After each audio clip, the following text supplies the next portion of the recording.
Almost every protagonist is a weakling in the real world, but once they get transferred to another world, which we call Isekai, they can become a super being capable of doing things they would never have been able to accomplish in their previous life. Today's video is a continuation from the previous list that I did regarding this topic, 10 Isekai anime with an overpowered main character. If you are new around here, then please make sure that you're subscribed to the channel, with the notifications bell icon turned on to stay up to date with the latest anime news and recommendations right at your doorstep. Now, without keeping you all waiting, let us begin with the video.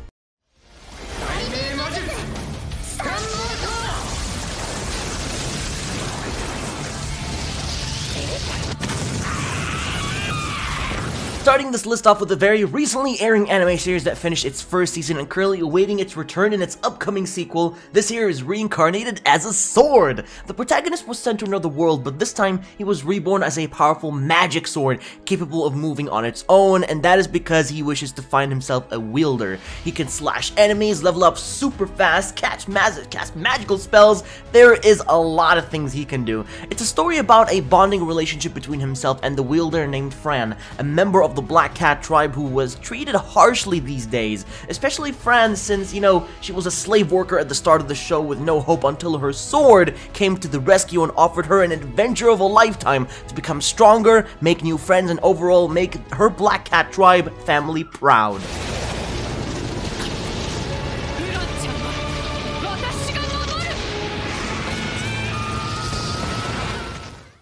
Campfire cooking in another world with my absurd skills. The thing I didn't expect is that Studio Mappa is animating a show such as this, but by all means, it's not as generic as it may sound, because it's actually pretty entertaining if you ask me. Huh?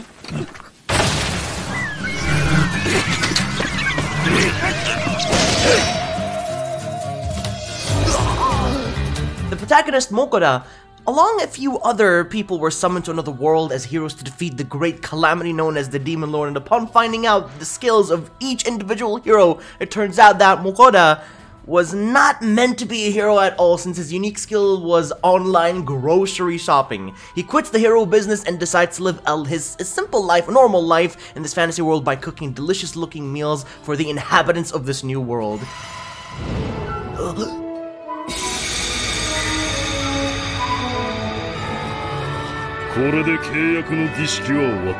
He even creates a contract with a legendary wolf as his familiar due to how tasty the food was, and so he wishes to join him to seek out what other meals can be cooked. It's very simple but quality fun, and that's all it really matters. And don't watch this on an empty stomach, because the food does look very addicting.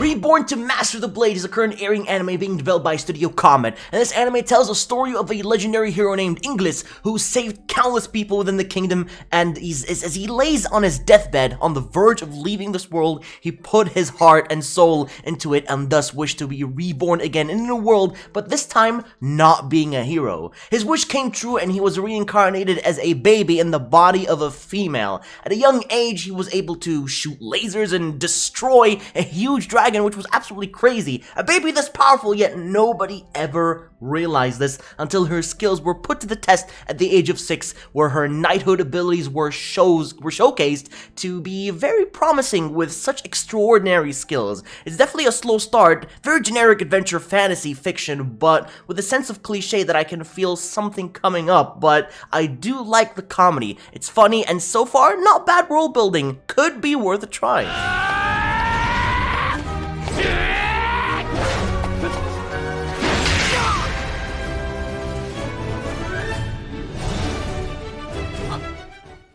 This is an anime adaptation that follows a common trend in recent years with a flood of fantasy isekai. Didn't I say to make my abilities average in the next life? Doesn't demand much on the creative side as we witness the transformation of a teenage girl into an overpowered adventurer. Are you ready to watch an adventure with 4 goofballs? I'm sure you are. Fireball! Bigger fireball!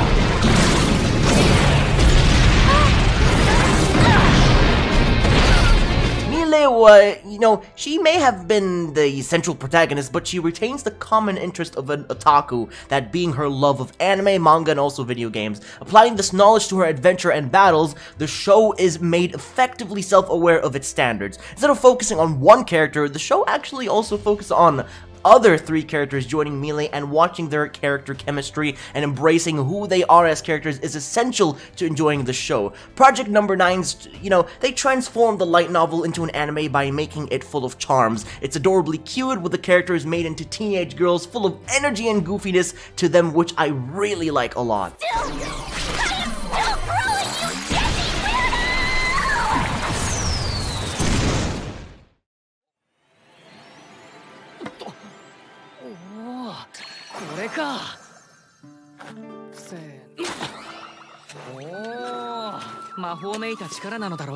Farming life into the world, a trope I've seen done before, and we actually did get somewhat of a similar show last season which performed quite badly, but this one here is a little bit different, however still retains its generic side of things because it's just about the protagonist farming in his next life. 39-year-old Machio's wish from dying and God granting him a second life in another world, a laid-back farming adventure life in a Minecraft-like RPG fashion of figuring things out on his own. Things like getting food and water and making things out of resources with his almighty farming tool, the hoe. Machio does all he can to make the best out of his situation, but let me also mention that this seems to also be quite the harem-based series, a farmer like Machio getting the attraction of females for his farming skills.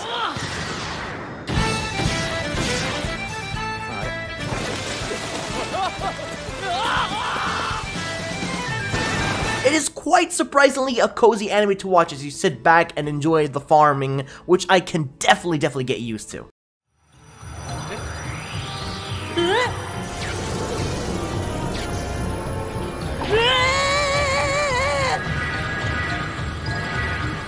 Dog Days was one of those series that pleasantly surprised me a lot, because at first I thought the series wouldn't go anywhere, but it sure proved me wrong. As the weeks pass by, the series just keeps getting better and better, and it just goes to show that first impressions aren't really everything. Dog Days starts like the number of fantasy series, with our protagonist getting summoned to another world to assist with the war that is currently going on, although the word war makes it sound like something big is going on. A war is more like a game with a protective barrier just to prevent anyone from getting seriously harmed. However, as the series goes on, a catastrophe begins to develop and the characters are forced to stop.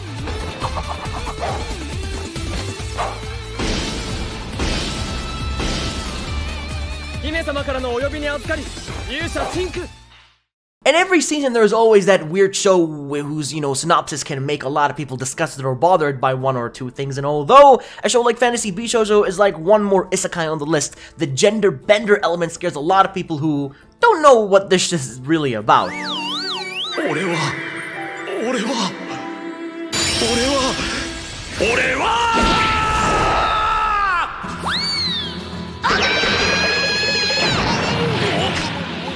However, to point this out is to miss out on things that a comedy like this unexpectedly offers the viewers. Created by Studio OLM in 2022, this romantic comedy tells us about a man and a man who used to be a man, both teleported to a fantasy world thanks to the blessing of the goddess of love. Jinguichi, a handsome but proud man, is given a power buff while his normal friend, the other guy, Tachibana, is turned into a young blonde girl. To make matters worse, this half-naked goddess placed a curse on them that the two of them will be romantically attracted to until they defeat the Demon King.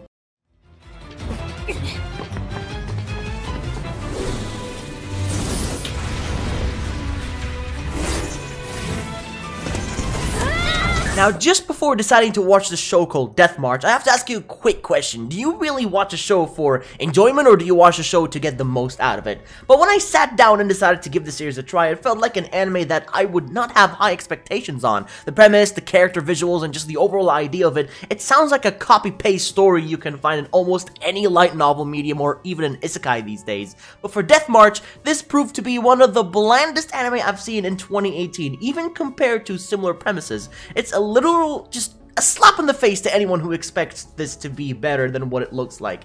Studio Silverlink is a company that produces anime that are either a hit or a miss due to their budget, but for the case of Death March, it's a miss for many. But if you haven't seen it, then it could be worth a try.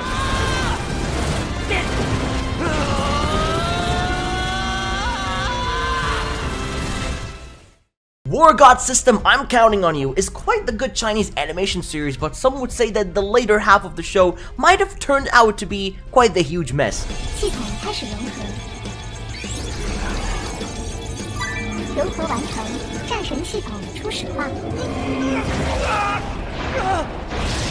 But as we all know, Chinese anime has been a rising factor within the animation industry, and this one has hit some spots of being a good recent show. It starts off with the main character Adlin, who wants to learn cultivation, so someone appears and transports him to a school of magic, and upon testing his power level, turns out that he's on the lower end of things, meaning he's one of the more weaker people in the academy.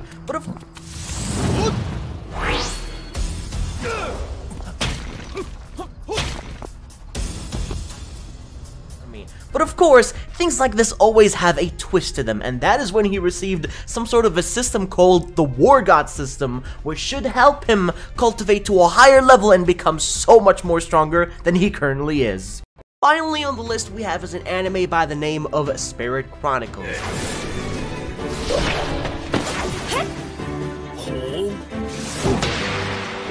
Now finally, to end this list off, I'm recommending to you all is Spiritu Chronicles. Typical Isekai style show, but has more connection to the previous world, especially as evident in the final episode of the series. I must say that the show is very typical throughout and rushes a bit, bits here and there, like the school arc, but it isn't that bad. However, it is your generic looking Isekai with a powerful protagonist who gets himself a harem of girls, and it doesn't even have any new contribution to the Isekai genre whatsoever. The show is fun from start to finish though, I do wish the main character had a little bit more of a struggle to gain the power, as that is what I like, seeing nowadays, but of course, not everything will go to your liking. It is also getting a second season, most likely this year in 2023, which I can't say I'm excited for, but regardless, I will still be watching it since I have completed the first season after all.